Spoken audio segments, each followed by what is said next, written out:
আমরা প্রয়াগরাজে গিয়েছিলাম এত কম খরচে। অনেকেই কিন্তু এই প্রশ্নটা করছে যে এত কম খরচে কীভাবে সম্ভব হলো, যে মাত্র 2000 টাকা প্রথমে দিয়েছিলাম, পরে রাম মন্দিরের জন্য আরও 700 টাকা দিয়েছিলাম। তা এত কম খরচে কী করে গেলাম, যেখানে প্রত্যেকেই 5000 থেকে 5500 টাকা গাড়ি ভাড়াই শুধু পড়ে যাচ্ছে, খাওয়া দাওয়া তো সম্পূর্ণ আলাদা। সেখানে কিভাবে আমরা আজকে ওখানে পৌঁছালাম? প্রায় রাজারহাট থেকে প্রয়াগরাজ 900-1000 কিলোমিটারের মধ্যেই পড়ে, অ্যাপ্রক্স 900 কিলোমিটারই ধরলাম, 900 কিলোমিটারের কাছাকাছি। সেখানে এত কম খরচে কী করে সম্ভব? এত বড় গাড়িতে গেলাম। এর সাথে সাথে ওখানকার যাওয়ার অভিজ্ঞতা এবং ওখানে কী কী খরচাপাতি হতে পারে সেই বিষয়ে আমরা একটু বলবো। প্রথমেই বলি যে এই গাড়িটি সম্পূর্ণরূপে একটু আমার কাছে যে অফারটা এসেছিলো, যে আমাকে বলেছে যে 2000 টাকা দিলে আমাদের 4-5টা সিট আছে এখনও পর্যন্ত, যে তুমি যেতে পারো। তো আমি 1 থেকে 2 ঘন্টার মধ্যে আমাকে সব কিছু রেডি হতে ছিল। আমি খুব একটা আমি যেভাবে প্রস্তুতি মনে মনে ভেবেছিলাম, হঠাৎ করে হয়ে গিয়েছিলো। সরস্বতী পুজোর দিনকে 2 তারিখ রবিবার আমাকে বলল, আর আমরা সঙ্গে সঙ্গেই রাজি হয়েছি, চলেও গেছিলাম, টাকা দিয়ে দিয়েছিলাম, চলে গেছি। যেখানে অন্যদেরকে প্রায় 5,000-5,500 টাকা খরচা পড়ছে এটুকু শুনেছি, কিন্তু অতটা গুরুত্ব দিইনি। কিন্তু চলে আসার পরে প্রত্যেকে প্রশ্ন করছে যে এত কম খরচে কী করে গেলে তুমি? এত কম খরচে যাওয়া সম্ভব নয়, এত বড় গাড়ি গেছে। তা যে এখানে আরেকটা বলি, ট্রেনের খরচা সেইখানে 200 আছে, 400 আছে, 500 আছে। একদিকের ভাড়া, দুদিকের ভাড়া ধরলে আবার ডবল 400, 600, 800, 1200 এরকম। এসিতে আরও বেশি, এখানে ভিড় হচ্ছে। তা আমাকে একটা অফার দিয়েছে, যেহেতু আমি বললাম 2000 টাকায়, তা দিয়ে দিয়েছিলাম সঙ্গে সঙ্গে। পরে আজকে যখন অনেক ঘুরে আসার পর প্রত্যেকে প্রশ্ন করছে এত কম খরচে তো হয় না, সম্ভব না। আমি সেই জন্য শান্তনুদাকে আবার জিজ্ঞাসা করলাম যে অনেকে যেতে চাইছে, অনেকে আমাদেরকে দেখে জিজ্ঞাসা করছে এত কম খরচে, তাহলে একটা গাড়ি ঠিক করে দাও। তা আমাকে বলছে এটা তো হবে না। কেন? বলছে ওটা তো একটা কোম্পানির গাড়ি ছিল, যাতে কোম্পানির যে গাড়ি ছিল সেই কোম্পানিতে যারা কাজ করে প্রায় প্রথমে 6-7 জন মতো রাজি হয়েছিল।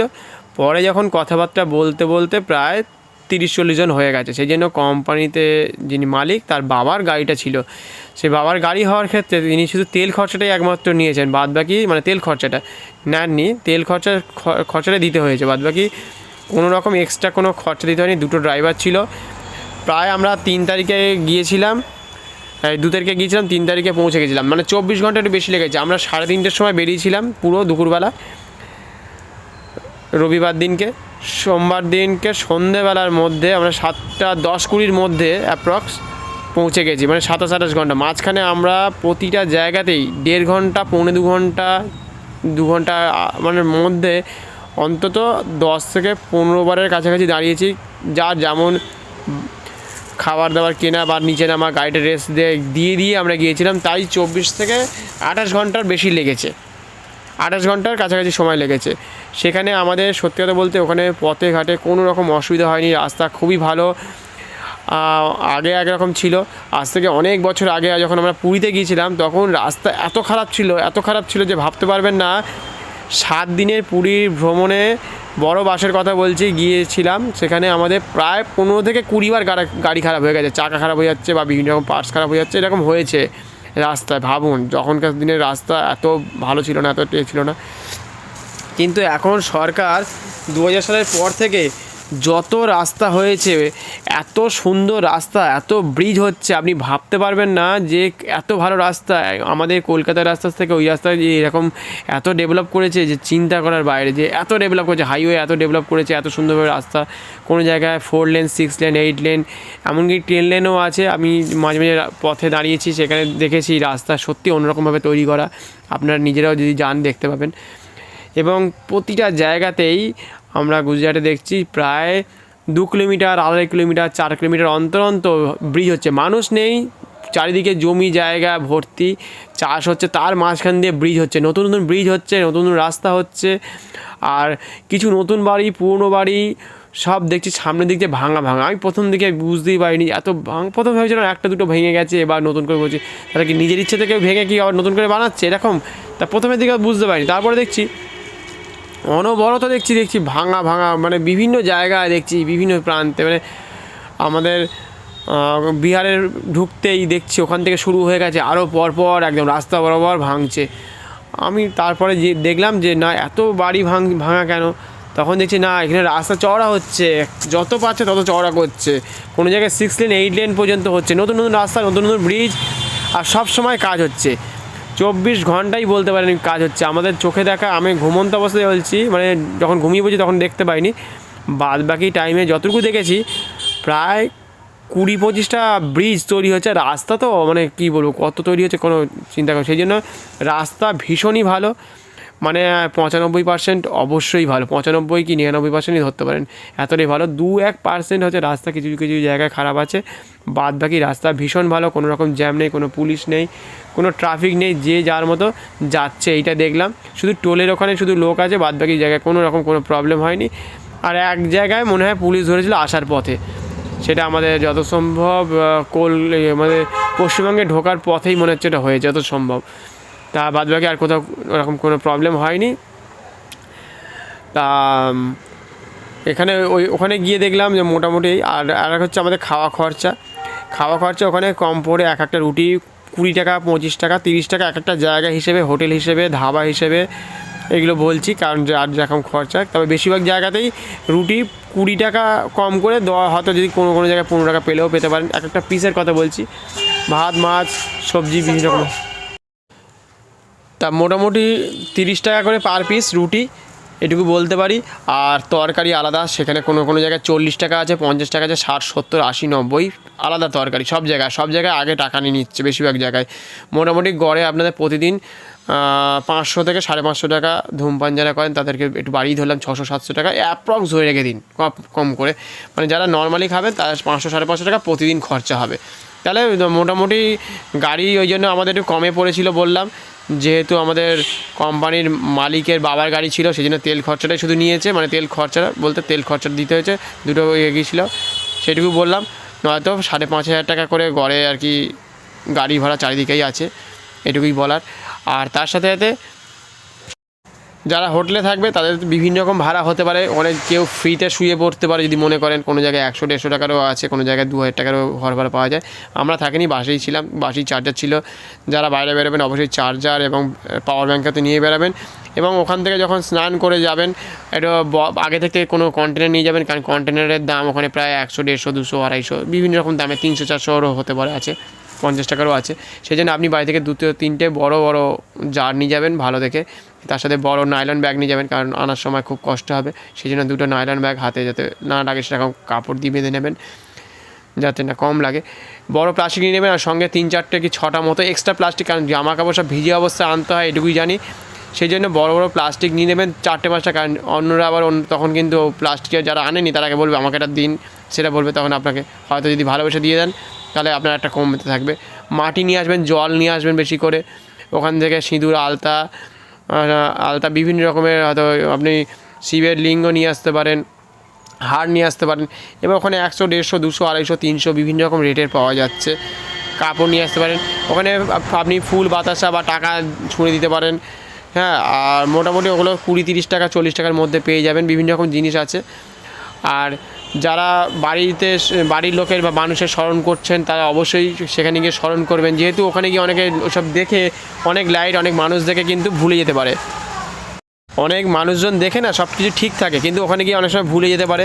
সেই জন্য নমস্কার করে, অবশ্যই আগে নমস্কার করে নেবেন মাটিতে, তারপর জলে পা দেওয়ার চেষ্টা করবেন, যেহেতু আপনি যাচ্ছেন একটা অন্যরকম দর্শনীয় জায়গা, যেখানে আর কোনো দিনই আর ফিরে পাওয়া যাবে না। আমাদের 3 দশক, 4 দশক, 5 দশক পরে হয়তো ফিরে পাবে কেউ, তখন জল অত থাকবেও না। যার যেভাবে জল চড়া পড়া দেখছি, আগামী হয়তো 140 বছর পরে সে জল হয়তো দেখবেন সে মানে কতটুকু থাকবে সে কল্পনা করার বাইরে হয়ে যাবে। কারণ 35 কিলোমিটার যে মাঠ ছিল, সেই মাঠটা কিন্তু একসময় হয়তো জল দিয়ে ভরা ছিল। আর প্রায় আমাদের ইডেন গার্ডেন যদি মাঠ ধরা হয়, সেরকম প্রায় 50-60টা ইডেন গার্ডেনের মাঠ ধরে তত বড় মাঠ হচ্ছে এক সাইডে আমরা যেখানে বাস রেখেছিলাম, সেখান থেকে আমরা গাড়ি রেখেছি, তারপরে আরও 35 কিলোমিটার টোটাল ব্যাস। তার মানে আরও রকম চারিদিকে কত তাহলে রকম মাঠ আছে, বিশাল বড় বড় মাঠ, ভাবতে পারবেন না যে কত বড় বড় মাঠ। যারা যাবে তারা একমাত্র দেখবে, বা যারা ভিডিওতে দেখেছে তারা বুঝতে পারবে, বিশাল বড় বড় মাঠ। মানে ইডেন গার্ডেনের 10-15টা মাঠ দিয়ে একটা মাঠ, সেখানে বাস রাখছেন, সেখানে প্রায় 3,000, 4,000, 5,000 বাস রাখা যাবে, ভাবা যায়। তারপরেও আরও অনেক মাঠ আছে এবং প্রত্যেকটা জায়গাতেই রাস্তা তো খুব সুন্দর, কোনো রকম অসুবিধা হয়নি, কোনো পরিস্থিতি খারাপ হয়নি। 2000 সালের পর থেকে এত সুন্দর রাস্তা হাইওয়ে করে দিয়ে চারিদিকে রাস্তার কাজ হচ্ছে, ব্রিজ তৈরি হচ্ছে আশেপাশে, মানে এত ব্রিজ তৈরি হচ্ছে সেসব দেখলাম যে অনবরত কাজ হয়ে চলেছে। এগুলো দেখলাম প্রত্যেকটা বাড়ি মানে ভাঙা অবস্থা দেখলাম যে প্রত্যেকটা জায়গায় কাজ হচ্ছে, সেগুলো তো দেখলামই। তার সাথে সাথে ওখান থেকে আমরা পৌঁছাতে মোটামুটি আমরা 3:30টার সময় বেরিয়েছিলাম, পরের দিনকে 7:30টার সময় আমরা পৌঁছে গিয়েছিলাম। পৌঁছে যাওয়াতে আমাদের প্রত্যেকটা জায়গাতে কিছুক্ষণ দাঁড়িয়েছিল।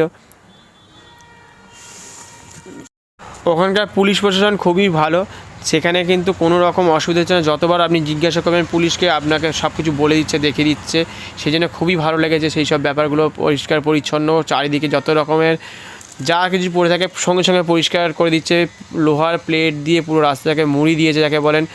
এত প্লেট লাগিয়েছে, তাহলে কত বছর সময় লেগেছে ভাবুন। আপনাদের জন্য কত চিন্তা করেছে, মানুষের জন্য চিন্তা করেছে প্রশাসন থেকে মানে শুরু করে সব দিক থেকে আর কি। মানুষের কোনো রকম অসুবিধা রাখিনি, সব দিক থেকে পরিষ্কার পরিচ্ছন্ন। সন্ধ্যের পরের থেকে কিন্তু মশা হয় বলে একটু ধোঁয়া মারলে একটু চোখ জ্বালা করবে।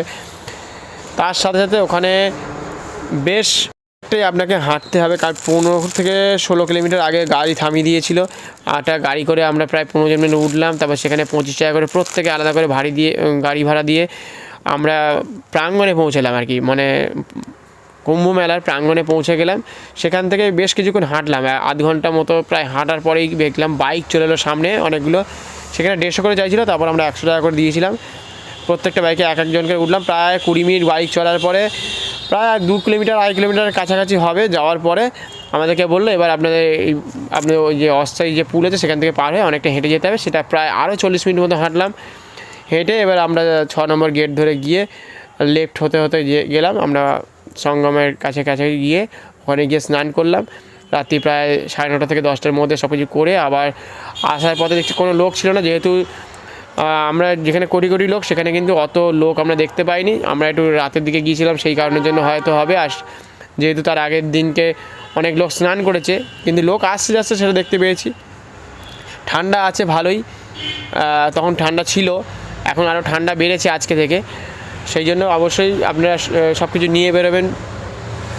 আর তার সাথে সময় যারা ইংরেজ আমলের কথা বলছি, যখন কুম্ভ মেলা স্নান করতে গেলে ট্যাক্স নেওয়া হতো 1 টাকা করে, তখনকার দিনে সরকারের মানে ইংরেজ সরকারের লাভ হয়েছিল 43,000 টাকার কাছাকাছি লাভ হয়েছিল।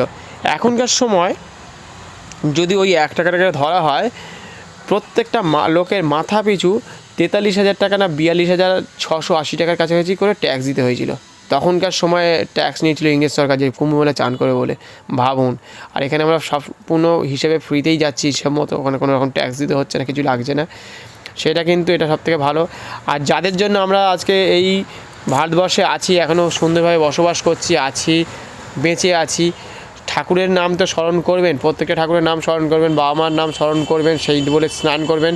আর যাদের জন্য আমরা স্বাধীনতা পেয়েছি, নেতাজি, স্বামী বিবেকানন্দ, বা যাদের জন্য ভারতবর্ষের নাম করেছে তাদের কথা স্মরণ করতে হবে। ক্ষুদিরাম, বাঘা যতীন, রামকৃষ্ণ, এইসব মানুষ যারা ভালো ভালো মানুষ আছে তাদের কথা অবশ্যই স্মরণ করতেই হবে।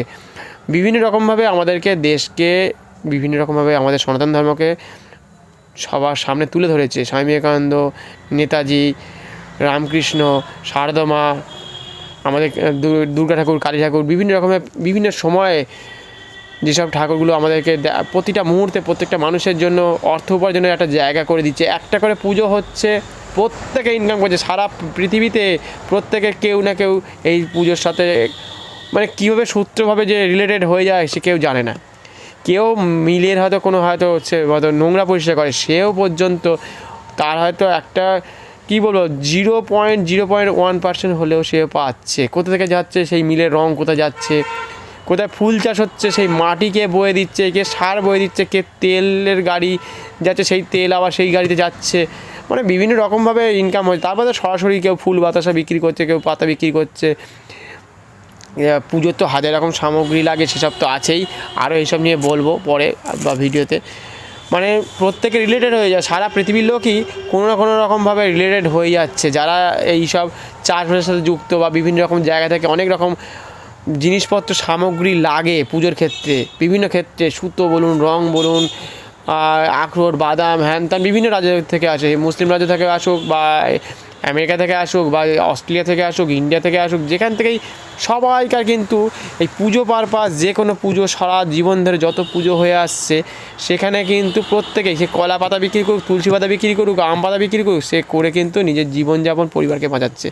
সেই জন্য সনাতন ধর্ম একটা যে কী বড় ধর্ম আর আদি অনন্তকাল যারা ভুলে যাচ্ছে প্রতি মুহূর্তে, সেই জন্য অবশ্যই কুম্ভমেলায় স্নান করে আসুন। কুম্ভমেলায় গেলে বুঝতে পারবেন যে জীবনের পরিবর্তন অন্যরকমভাবে আপনি পেয়ে যাবেন।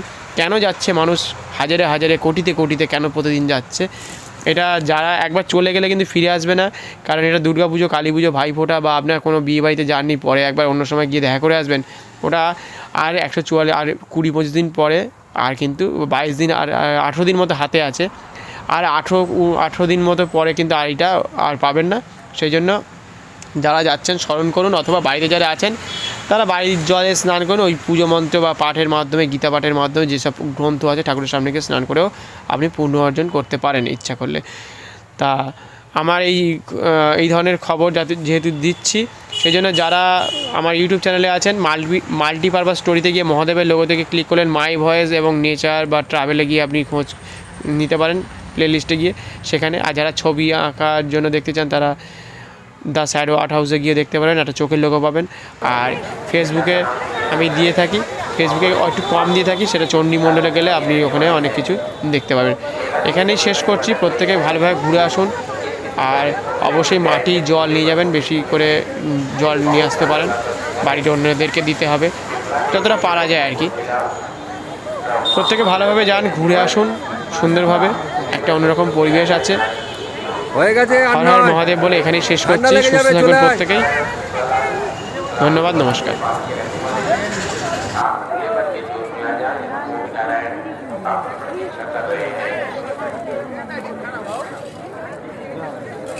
ও জল ওই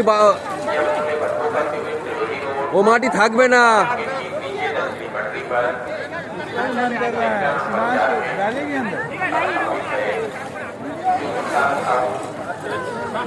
যা আছে আছে জল।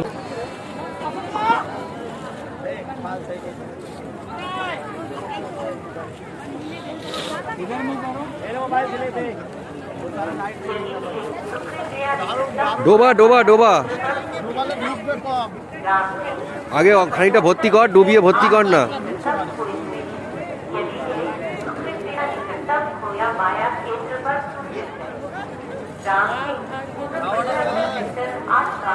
স্রোত রয়েছে বলে বেরিয়ে যাচ্ছে।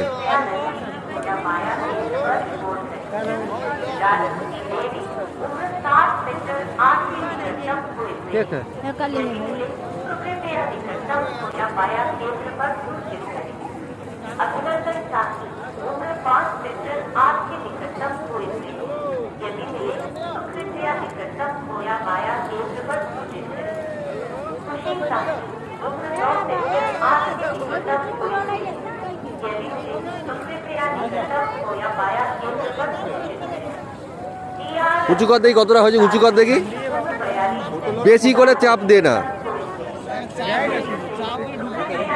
जाएगा क्या? चलेगा? हाँ ठीक है, आजा आजा। फोटो निकालो इसमें।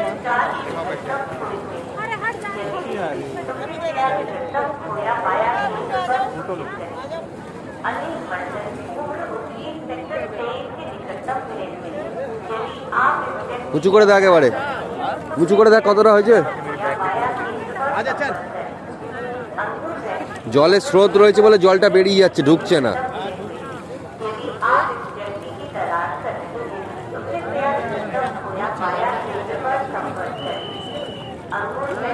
চল বন্ধ করে দিচ্ছি।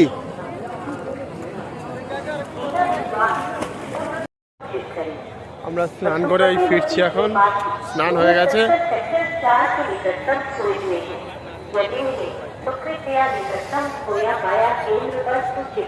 আমরা স্নান ঘাট থেকে ফিরে আসছি।